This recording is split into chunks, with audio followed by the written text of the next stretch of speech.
नमस्कार, मैं हूं सूर्य प्रकाश रामोला और आप देख रहे हैं आईपा आईपा यानी कि all India progressive politics association.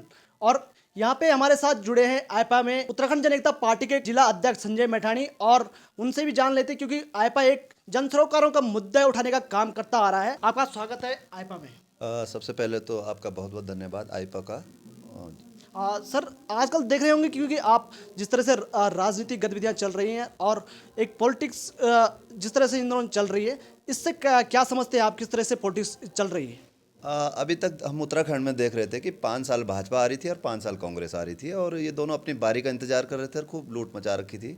तो इसी कारण हमने उत्तराखंड जन एकता पार्टी का निर्माण किया और उसी पार्टी के कामों को लेकर के हम जनता के बीच जा रहे हैं। सर, क्या क्योंकि नई पार्टी है उत्तराखंड जन एकता पार्टी, और क्या मुद्दे रहेंगे सर खास तौर पर? देखिए रमोला जी, जैसे आपने कहा पार्टी नई पार्टी भले ही हमारी 2 साल पुरानी हो, लेकिन हमारे जो केंद्रीय अध्यक्ष हैं वो 35 साल से जन सरोकारों से जुड़े रहे हैं, जनप्रतिनिधि रहे हैं, क्षेत्र में सक्रिय होकर लोगों की लड़ाइयाँ लड़ते रहे, हक हकूक़ की लड़ाइयाँ लड़ते रहे। तो निश्चित तौर पर जिस तरह से हम लोगों का समर्थन मिल रहा है, तो हम अब ये कह रहे हैं कि हमारी पार्टी 35 साल पुरानी, भले ही वो हमको लीगली जो अमली जामा है वो 2 साल से मिला है, लेकिन हम 35 साल से संघर्ष करने वाले लोग हैं और जनता के बीच जा रहे हैं।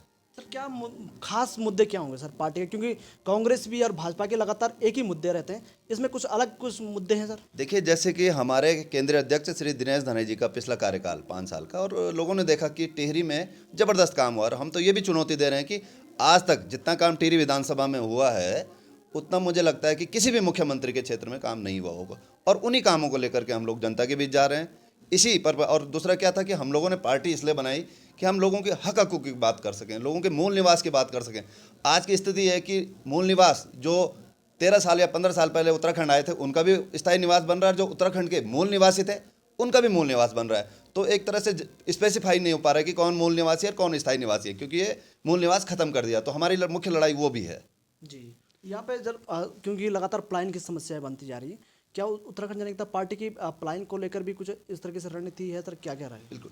देखिए, पलायन सबसे बड़ा मुद्दा यहाँ पर है। पलायन का कारण सबसे बड़ा ये है कि यहाँ पर रोजगार नहीं है, और धनई जी अपने कार्यकाल में लगभग 2 से 3 हज़ार लोगों को स्थायी रोजगार दिया है। और उसके अलावा जब उन्होंने झील का डेवलपमेंट किया, उन्होंने यहाँ पर और इंस्टीट्यूट संस्थान लाए, तो उससे लोगों को रोजगार मिला, और एक तो स्थायी रोजगार मिला, उसके अलावा लोगों के कारोबार चले। जैसे हम टिहरी झील की बात करें, 100 से अधिक बोट वहाँ चल रही हैं। उसके अलावा जो इस रीजन में अगर हम धनोल्टी से लेकर के और कोटी कॉलोनी तक की बात करें, तो सारे होटलों में रोजगार बढ़ा है। और निश्चित तौर पर और भी, जैसे किसी का लोकल प्रोडक्ट हैं, सब्जियां हैं, ये सब चीज़ें जो उगा रहा था उसको भी फ़ायदा मिला। तो हमको यहाँ पर जब तक हम रोजगार की बात नहीं करेंगे, रोजगार डेवलपमेंट नहीं करेंगे, तब तक विकास की बात करना पलायन की बात करना खोखला है।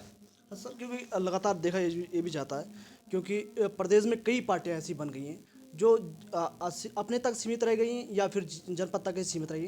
क्या उत्तराखंड जन एकता पार्टी क्या विस्तार हो रहा है सर कि यहीं तक सिमट कर रह जाए? देखिए, लोगों को ये तो समझ में आ रहा है कि उत्तराखंड जन एकता पार्टी की जो निर्माण हुआ है वो काम को लेकर के हुआ है, और हमने ये भी कहा है उजपा की अपनी पहचान जन सेवा और सिलेंडर निशान। तो हम लोगों का जो मूल मंत्र है जन सेवा है, और इसी कारण मैं आज देख रहा हूँ कि हमारे साथ अभी परसों हमने 2 कैंडिडेट डिक्लेयर किए थे, और आज हमने 3 कैंडिडेट और अलग अलग विधानसभाओं में डिक्लेयर कर दिए हैं। तो निश्चित तौर पर हमारा कुनबा बढ़ता जा रहा है, और ये एक शुभ संकेत है एक लोकल पार्टी के लिए। और दूसरा एक चीज़ बहुत बढ़िया बात यह है कि हम लोगों ने जो अपनी पार्टी का कार्यालय है उसका मुख्यालय देहरादून न खोल करके पहाड़ खोला, ताकि हम लोगों के जन उनसे जुड़े रहें। सर, कितनी सीटों पे अभी चुनाव लड़ेंगे? देखिए, धीरे धीरे हमारा मकसद है कि हम 15 से लेकर 20 सीट तक, वैसे हम लोगों ने तय किया कि हम 10% सीटों से अधिक सीटों पर लड़ेंगे, पर मुझे लगता है ये आंकड़ा हम लोग छू लेंगे, क्योंकि जिस तरह से हम लोगों को वो मिल रहा है, समर्थन मिल रहा है, और अलग अलग क्षेत्रों से लोग हमसे लगातार संपर्क कर रहे हैं, और ये अच्छे संकेत हैं।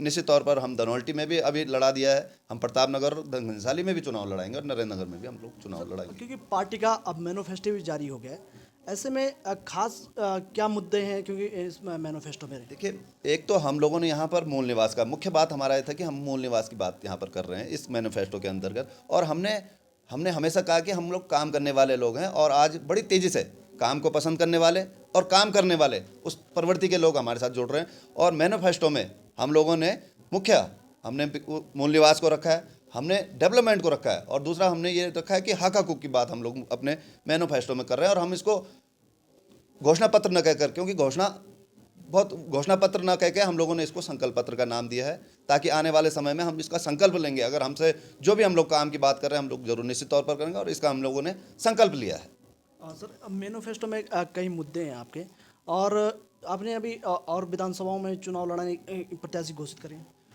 जी, हमने 5 विधानसभाओं में अभी तक हमने प्रत्याशी घोषित कर दिए, जिसमें कर्णप्रयाग है, जिसमें ऋषिकेश है, टिहरी है और धनौल्टी है, और उसके अलावा पौड़ी। 5 सीटों पर हम लोगों ने अपने अपने कैंडिडेट डिक्लेयर कर दिए हैं। सर, अभी और प्रत्याशी कब तक उतारेंगे?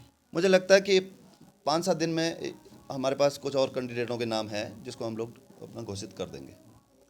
धन्यवाद आपका आईपा में जुड़ने के लिए। और ये थे हमारे साथ उत्तराखंड जनता पार्टी के जिला अध्यक्ष संजय मैठाणी जी, और इनका कहना है क्योंकि यहाँ के मूल निवास और यहाँ के हक हकों को लेकर जनता के बीच जाएंगे, और आगामी 2022 का विधानसभा चुनाव हर हाल में उत्तराखंड जनता पार्टी जीतेगी।